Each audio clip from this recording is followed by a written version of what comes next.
Assalamualaikum warahmatullahi wabarakatuh. Tidak terasa kita sudah di penghujung tahun. Tahun di mana dunia hari ini menghadapi tantangan yang cukup berat.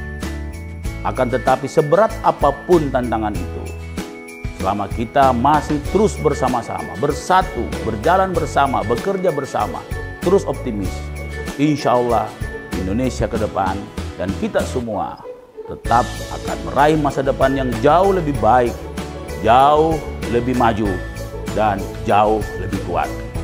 Recover stronger, recover together. Selamat tahun baru 2023. Semoga Allah Subhanahu wa Ta'ala selalu melindungi dan memberikan keberkahan bagi kehidupan Indonesia ke depan yang jauh lebih baik. Terima kasih. Wassalamualaikum warahmatullahi wabarakatuh.